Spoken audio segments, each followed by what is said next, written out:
అధిక ఉష్ణోగ్రతలకు తెలంగాణ ఉడికిపోతోంది. పగలు రాత్రి తేడా లేకుండా వేడి గాలులు ప్రజలను ఉక్కిరిబిక్కిరి చేస్తున్నాయి. వాయువ్య దిశ గాలులు వీయడంతో తేమ శాతం తగ్గి ఉక్కపోత ఎక్కువగా ఉంటుందని హైదరాబాద్ వాతావరణ శాఖ చెబుతోంది. మరికొన్ని రోజుల పాటు రాష్ట్రంలో అధిక ఉష్ణోగ్రతలు నమోదవుతాయని, ప్రజలు ఎండలో తిరగకుండా జాగ్రత్తలు తీసుకోవాలంటున్న హైదరాబాద్ వాతావరణ శాఖ అధికారి ధర్మరాజ్తో ప్రత్యేక ముఖాముఖి.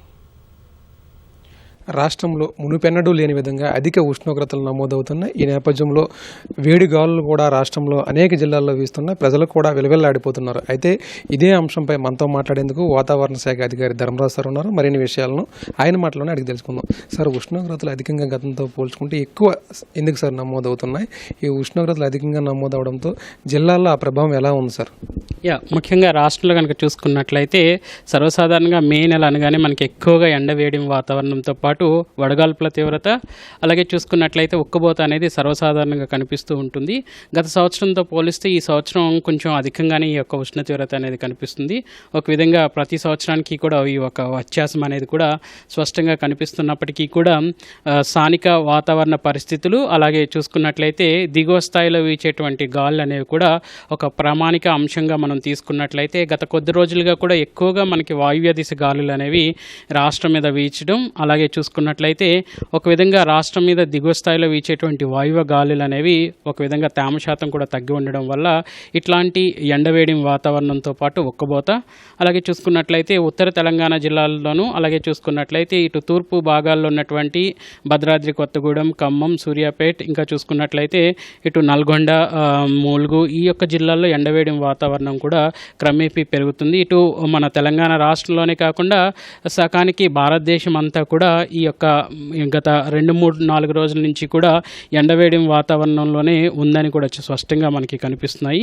ఏదైనప్పటికీ కూడా ఉత్తర తెలంగాణ జిల్లాల్లోనే అధికంగా ఎండవేడి వాతావరణం కూడా కనిపిస్తుంది. ఇప్పటికే ఈ యొక్క వేడి వాతావరణానికి సంబంధించి ఇటు రెడ్ కలర్, ఆరెంజ్ కలర్ హెచ్చరికలతో పాటు ఒక విధంగా ఎల్లో కలర్ హెచ్చరికలు కూడా ఈ యొక్క వడగాల్పుల తీవ్రత ఏ జిల్లాలకు మనకి ఉందో కూడా స్పష్టంగా అంచనా వేస్తూ ఎప్పటికప్పుడు కూడా వీటికి ఈ యొక్క జిల్లాలకు తగిన హెచ్చరికలు, అలాగే చూసుకోవాల్సినటువంటి జాగ్రత్తలు కూడా పొందుపరచడం జరుగుతుంది. సార్, ఈ ఉష్ణోగ్రతలు ఇంకా ఎన్ని రోజులు ఉండే అవకాశం ఉంది?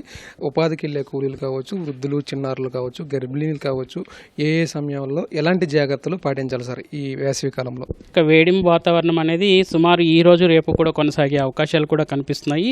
సుమారు కనుక చూసుకున్నట్లయితే మనకి 26వ తారీఖు వరకు కూడా ఇట్లాంటి వాతావరణ పరిస్థితులు అనేవి కొనసాగి, తదుపరి కనుక చూసుకున్నట్లయితే నైరుతి ఋతుపవనాల వల్ల వచ్చేటువంటి దిగువ స్థాయిలో వచ్చేటువంటి గాల్లో ఉన్నటువంటి మార్పు అనేది కనిపిస్తే మాత్రం ఒక విధంగా స్థానిక వాతావరణ పరిస్థితులన్నీ అనుకూలంగా ఉండడం వల్ల ఈ యొక్క ఎండవేడి వాతావరణం నుంచి కొంచెం ఉపశమనం అనేది లభిస్తుంది. నిన్న కూడా చూసుకుంటే పలు చోట్ల మనకి తేలికపాటి వర్షాలు అనేవి కూడా నమోదైన సందర్భాలు చూసాం. ఎక్కువగా చూసుకున్నట్లయితే ఉమ్మడి మహబూబ్ నగర్ జిల్లాల్లోనే మనకి ఎక్కువగా వాతావరణం కొంచెం చల్లబడ్డం, ఇటు సిటీ పరంగా కూడా చూసుకున్నట్లయితే అక్కడక్కడ తేలికపాటి జల్లులు కూడా కురిశాయి.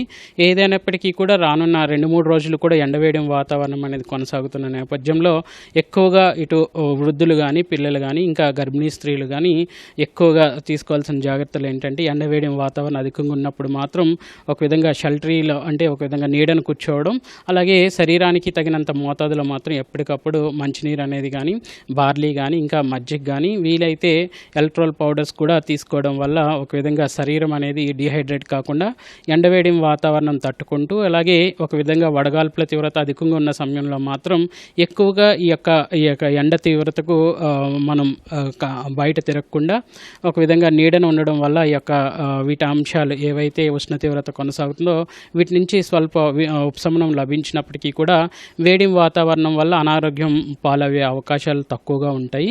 అలాగే చూసుకున్నట్లయితే ఎక్కువగా పిల్లలు కానీ, ఇంకా చూసుకున్నట్లయితే వృద్ధులు కూడా ఈ సమయంలో అవుట్డోర్ యాక్టివిటీస్ దూరంగా ఉండడం, అలాగే చూసుకున్నట్లయితే ఇక వలస కూలీలు కానీ, ఇంకా భవన కార్మికులకు చూసుకున్నట్లయితే వాళ్ళు కూడా పనిచేసే సమయాల్లో మాత్రం ఎక్కువగా వారు చేసే పని స్థలంలో మాత్రం ఎక్కువగా నీరు ఉండేటట్టు చూసుకోవడం అనేది కూడా చేస్తుండాలి. క్రమం తప్పకుండా మాత్రం చిన్న చిన్న విరామాలు తీసుకుంటూ ఎక్కువగా మంచినీళ్ళు అనేవి తాగడం వల్ల శరీరం కూడా బలహీనతకు లోనవ్వకుండా ఎండవేడి వాతావరణం నుంచి సంరక్షించుకునే వాళ్ళు అవుతారు. ఆ జిల్లాల్లో మాత్రం రైతులు గమనిస్తూ వాతావరణ సూచనలను ఎక్కువగా వాటర్ తీసుకోవడం, అలాగే మజ్జిగ, ఎలక్ట్రోల్ పౌడర్స్ కూడా తీసుకోవడంతో పాటు ఒక విధంగా ఎండవేడి వాతావరణం ఉన్నప్పుడు మాత్రం ఇటు పంటని తారబళ్ళతో కప్పుకోవడం కానీ నీడన ఉంచుకోవడం కానీ చేస్తుండాలి. వీళ్ళు కూడా ఈదురుగాళ్ళు కూడా రానున్న 2-3 రోజులు కూడా స్పష్టంగా కనిపిస్తున్న నేపథ్యంలో ఎప్పుడైతే ఆకాశంలో చిన్న మబ్బుతో కూడిన వాతావరణం కనిపిస్తుందో ఆ సమయాల్లో పొలంలో తిరగడం కానీ, పొలంలో చిన్న చిన్న పనులు అనేవి చేస్తుండకూడదు. అలాగే శిథిలమైనటువంటి భవనాల్లో సేద తీరడం కానీ, ఆ సమయంలో శిథిలమైన భవనాల్లో చేరి నీడకు ఉండడం కూడా, ఆశ్రయించడం కూడా చేయకూడదు. ఎందుకంటే తీవ్రమైనటువంటి ఈదురుగాళ్ళు అనేవి ఒక విధంగా చెట్లను కూల్చడంతో పాటు శిథిలమైన భవనాలను కూడా కూల్చి తద్వారా ప్రాణ నష్టం కూడా వాటిల్లుతుంది. కాబట్టి తగినన్ని జాగ్రత్తలు తీసుకోవాల్సిందిగా సూచించడం జరుగుతుంది. ఈరోజు అధిక ఉష్ణోగ్రతలు ఎన్ని డిగ్రీల మేర ఏ జిల్లాలో ఏ ప్రాంతాల్లో నమోదైనట్లు మీకు సమాచారం ఉంది సార్?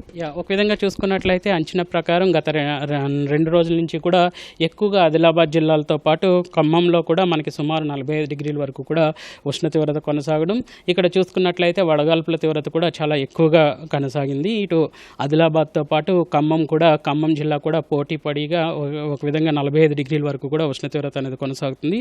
ఈరోజు కూడా పరిశీలించినట్లయితే గణాంకాలు స్వల్ప తగ్గుదల కనిపించినప్పటికీ కూడా ఇటు ఖమ్మంలో చూసుకున్నట్లయితే సుమారు 44 డిగ్రీల వరకు కూడా ఉష్ణ తీవ్రత కొనసాగుతూ ఒక విధంగా ఆదిలాబాద్ వచ్చేసరికి 43.3 డిగ్రీల వరకు కూడా ఉష్ణ తీవ్రత అనేది కొనసాగుతుంది. ఏదైనప్పటికీ కూడా తూర్పు తెలంగాణ జిల్లాల్లో మాత్రం ఎక్కువగా ఎండవేయడం వాతావరణం, భద్రాచలంలో 44 డిగ్రీలు, ఇంకా ఖమ్మంలో సుమారు 44.8 డిగ్రీల వరకు కూడా కొనసాగుతూ, సిటీలో కూడా చూసుకున్నట్లయితే సిటీ పరంగా అలాగే సిటీ సరిహద్దుల్లో కూడా చూసుకున్నట్లయితే సుమారు 40 నుంచి 41 డిగ్రీ వరకు కూడా ఉష్ణ తీవ్రత అనేది కొనసాగుతుంది. ఏదైనప్పటికీ కూడా ప్రజలు ఎండవేయడం వాతావరణం ఎప్పుడైతే మనకి 11 ప్రాంతం నుంచి సుమారు 4 గంటల ప్రాంతం వరకు కూడా తగినన్ని జాగ్రత్తలు తీసుకుంటూ క్రమం తప్పకుండా మాత్రం ఎక్కువగా మంచినీరు తాగడం, అలాగే శరీరానికి వసులుగా ఉండే దుస్తులు ధరించడం, అలాగే ఒక విధంగా తీసుకునే ఆహార పదార్థాలు కూడా ఎండవేయడం వాతావరణంలో ఎక్కువగా మసాలా కానీ ఎక్కువ తగ్గిస్తూ శరీరానికి తొందరగా అరుగుదల అయ్యేటువంటి ఆహారాన్ని సేవించాలనేసి కూడా సూచిస్తూ, పిల్లలు కానీ పెద్దలు కానీ ఎండవేయడం వాతావరణం ఎక్కువగా ఉన్న సమయాల్లో మాత్రం ఈ యొక్క ఎండకు తీవ్రతకు ఎక్కువగా బయట ఉండడం కూడా చేయాలని సూచించడం జరుగుతుంది. సార్, గతంతో పోల్చుకుంటే అధిక ఉష్ణోగ్రతలు నమోదవడం, వేడిగాలుల వల్ల రాష్ట్రంలో పలు చోట్ల ఈ వాతావరణ పరిస్థితుల కారణంగా మరణాలు చోటు చేసుకుంటున్నాయి సార్. కొంతమంది వడదెబ్బకి హాస్పిటల్ కూడా చేరుతున్నారు. అయితే మనం వాతావరణ శాఖ తరఫున అలర్ట్స్ ప్రజలకి ఏ విధంగా పంపిణీ జారీ చేస్తున్నాం వాళ్ళకి చేరవేసేలాగా, అలాగే మీరు ప్రజలకి ఇచ్చే ముఖ్యమైన సూచనలు ఏంటి సార్? వడదెబ్బకు కానీ వాతావరణం కానీ జాగ్రత్తలుగా ఉండాలంటే ఒక విధంగా చూసుకున్నట్లయితే ఎప్పటికప్పుడు వాతావరణ సమాచారాన్ని స్వీకరిస్తూ ప్రజలకు అర్థమయ్యే రీతిలో రంగులతో కూడినటువంటి హెచ్చరికలు కూడా ఎప్పటికప్పుడు జారీ చేయడం జరుగుతుంది. అలాగే జారీ చేసినటువంటి నివేదికలన్నీ కూడా ఎప్పటికప్పుడు ఆయా జిల్లా కలెక్టర్ యంత్రాంగానికి ఇటు ప్రభుత్వం వారికి కూడా పంపించడం కూడా జరుగుతుంది. ఋతుపవనాలు మన రాష్ట్రానికి ఏ సమయంలో ఏ తేదీన వచ్చే అవకాశం ఉంది సార్? ఒక విధంగా చూసుకున్నట్లయితే ఋతుపవనాలకు సంబంధించి నిన్నటికి ఇవి శ్రీలంక తీరం వరకు కూడా శ్రీలంకను తాకడం, అలాగే చూసుకున్నట్లయితే ఇటు చూసుకుంటే బంగాళాఖాతంలో ఉత్తర బంగాళాఖాతం వరకు కూడా తాకడం అనేది కూడా చూడవచ్చు. ఇంకా చూసుకున్నట్లయితే అండమాన్ సీ కూడా ఇవి చురుగ్గా కదలడం అనేది కూడా జరుగుతుంది. ఇంకా చూసుకున్నట్లయితే రానున్న 2 రోజుల్లో ఇవి మరింత చురుగ్గా కదిలి ఇటు దక్షిణ భారతదేశంలో ఉన్నటువంటి కేరళ తీరాన్ని తాకిన తర్వాత 4 నుంచి 5 రోజుల్లో రాష్ట్రానికి కూడా వచ్చే అవకాశాలు స్పష్టంగా కనిపిస్తున్నాయి. Thank you sir. ఇది రాష్ట్రంలో అధిక ఉష్ణోగ్రతలు నమోదు కావడంతో ఇప్పటికే సూచనలు, హెచ్చరికలను ప్రజలకి జారీ చేస్తున్నామని, ప్రజలందరూ కూడా తగు జాగ్రత్తలు తీసుకోవాలని కూడా చెబుతున్నారు. ఋతుపవనాలు కూడా త్వరలో కూడా రాష్ట్రంలోకి వచ్చే అవకాశం ఉందని కూడా ధర్మరాజు గారు చెబుతున్నారు. వీడియో జర్నలిస్ట్ అంబాదాస్తో సూరిబాబు, ఈటీవీ న్యూస్ వాతావరణ కేంద్రం నుంచి.